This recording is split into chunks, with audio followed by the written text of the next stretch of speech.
ناس كتير قوي طلبت مني اتكلم عن التريليوم دراج بروجرام، فتعالوا النهارده نحاول نشرحه بكل تفاصيله. مين اللي ممكن يستفيد منه، ازاي نقدر نقدم عليه، الديدكتبل بتاعته بتتحسب ازاي. تعالوا ناخد كل نقطة واحدة واحدة. التريليوم دراج بروجرام هو برنامج تأمين صحي خاص بمقاطعة أونتاريو فقط.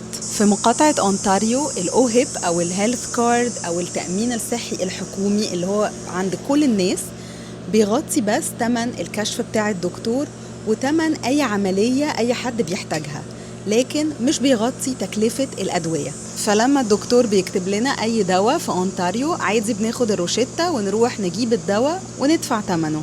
في بقى أدوية مكلفة جدا أو في عيانين بيبقوا بيحتاجوا أدوية غالية قوي، عشان كده الحكومة بتقدم لهم برنامج اسمه تريليوم علشان يغطي جزء أو كل تكلفة الأدوية دي. وتريليوم بيغطي معظم الأدوية زي أدوية السكر، أدوية الضغط، أدوية القلب، أدوية الكانسر، يعني معظم الأدوية متغطية بالتريليوم. طيب مين من حقه يقدم على التريليوم دراج بروجرام؟ أي حد مقيم في أونتاريو عنده هيلث كارد أو عنده أوهيب ويكون دفع الضرايب بتاعة السنة اللي فاتت، يعني قدم الإقرار الضريبي، لأن الحكومة هتستخدم الإقرار الضريبي علشان تحدد الديدكتبل بتاعة الشخص ده. إيه هي الديدكتبل؟ الديدكتبل هي المبلغ اللي أنا لازم أدفعه من جيبي قبل ما ابتدي أستفيد من خدمات تريليوم، وهقول لكم المبلغ ده بيتحسب ازاي وبيدفع ازاي. الديدكتبل بتاع التريليوم بتعادل تقريبا 4% من الانيوال هاوس هولد انكم. يعني ايه الانيوال هاوس هولد انكم؟ يعني الانكم بتاع او الدخل بتاع كل الاشخاص اللي عايشين جوه نفس البيت وبيدخلوا اي نوع من انواع الدخل وسنهم فوق 25 سنة. فتعالوا ناخد مثال كده علشان نشوف ازاي نحسب الديدكتبل. هفترض ان في أسرة الدخل السنوي بتاعها $100,000. ده معناه ان التريليوم ديدكتبل هتبقى $4,000، يعني هم لازم يدفعوا $4,000 قبل لما تريليوم يبتدي يكفر باقي تكلفة الأدوية بتاعة الأسرة دي لباقي السنة. والسنة بتاعة تريليوم بتبتدي من 1 أغسطس لحد 31 يوليو أو 31/7 من السنة اللي بعدها. يعني احنا دلوقتي في السنة بتاعة تريليوم اللي ابتدت يوم 1 أغسطس 2025 وهتنتهي يوم 31/7/2026. والسبب ان هي بتبتدي في أغسطس مش بتبتدي في يناير زي الكالندر يير، ان هم زي ما قلت لكم بيستخدموا الإقرار الضريبي بتاع السنة اللي فاتت علشان يحددوا الديدكتبل بتاعة السنة دي. وبما اننا معظمنا بيقدم الإقرار الضريبي في شهر فبراير أو مارس، فالإقرار الضريبي مش بيكون جاهز ومش بيقدروا يجيبوا المعلومات من الCRA أو من كندا ريفينيو غير في شهر 6 أو 7. تعالوا نمشي ونشوف الديدكتبل دي بقى بتدفع ازاي.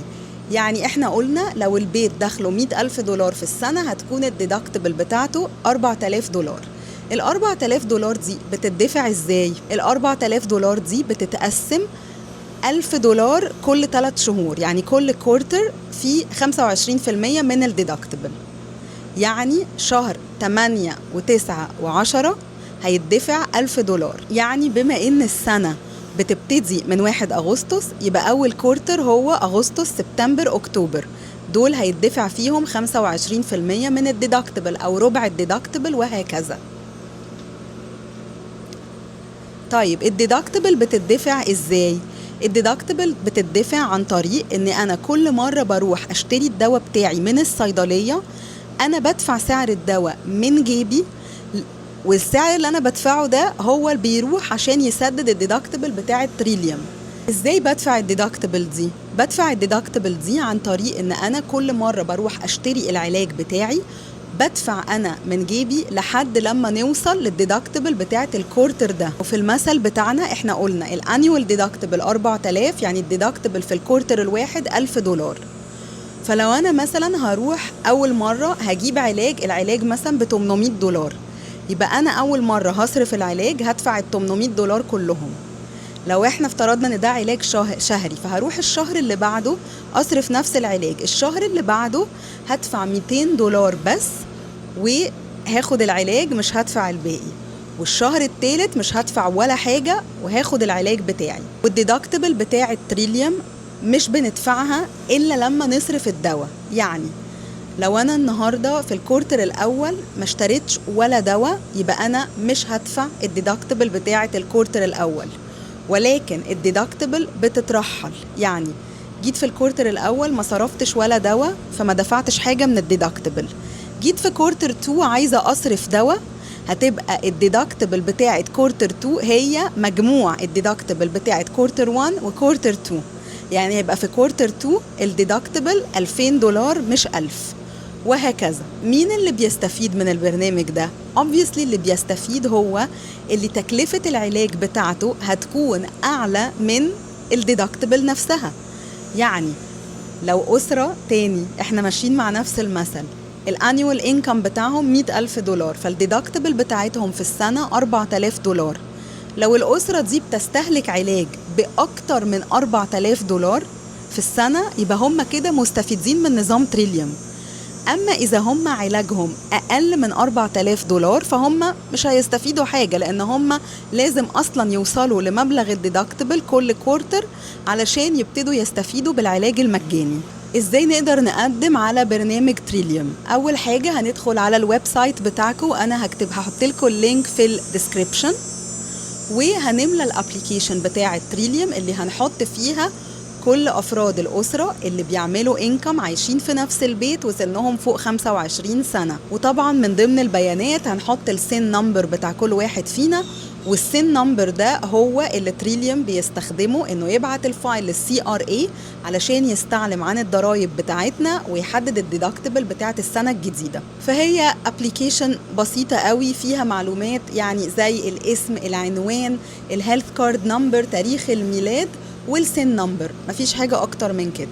الحاجة المهمة اللي لازم نكتبها في الابليكيشن في حالة إننا عندنا تأمين صحي خاص. طب أنا لو عندي تأمين صحي خاص هقدم على تريليوم ليه؟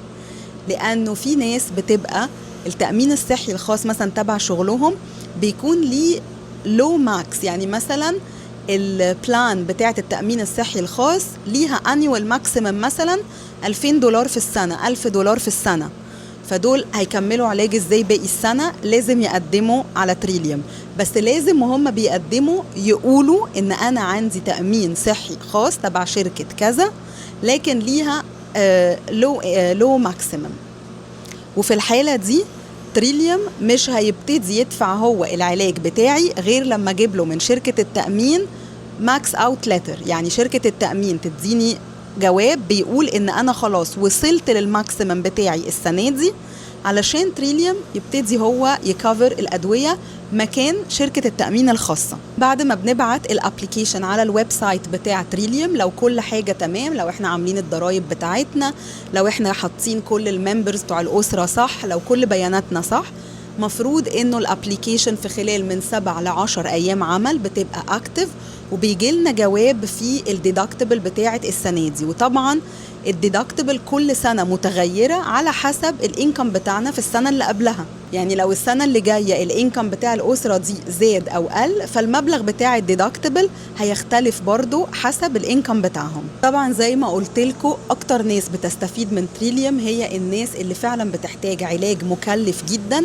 وطبعا كل ما كان الشخص الدخل بتاعه منخفض أكتر كل ما بيستفيد من تريليوم أكتر، لأن بتطلع الديدكتبل بتاعته حاجة بسيطة قوي. وبعد كده تريليوم بعد ما الديدكتبل بتتسدد تريليوم بتكفر الأدوية بنسبة 100%. والويب سايت بتاع التريليوم دراج بروجرام عليه كالكوليتر تقدر تدخل وتكتب عليه الدخل بتاع الأسرة وعدد أفراد الأسرة وهيطلع لك بالتقريب الديدكتبل بتاعتك هتبقى كام. وطبعا كل افراد الاسره اللي دخلهم داخل في حساب الديدكتبل بتاع التريليوم هم كمان بيبقوا كفرد، مش شخص واحد بس. واخر حاجه عايزه اقولها ان برنامج تريليوم بيساعد الاف المرضى كل سنه في اونتاريو ان هم يقدروا يلاقوا تغطيه للادويه بتاعتهم. فلو انت حسيت ان الرقم بتاع الديدكتبل يخض لازم فعلا تشوف المبلغ ده قد ايه وتكلفة الأدوية بتاعة الأسرة قد ايه علشان تعرف إذا كان التريليوم دراج بروجرام هيكون مفيد ليك ولا لا. اتمنى اكون شرحت لكم باختصار التريليوم دراج بروجرام بيمشي ازاي وازاي نقدر نقدم عليه وازاي الديدكتبل بتتحسب. لو عندكم اي سؤال اكتبوا لي في الكومنتس وانا هجاوب عليها، وما تنسوش تعملوا سبسكرايب علشان فيديوهات تانية زي دي. شكرا، ميرسي.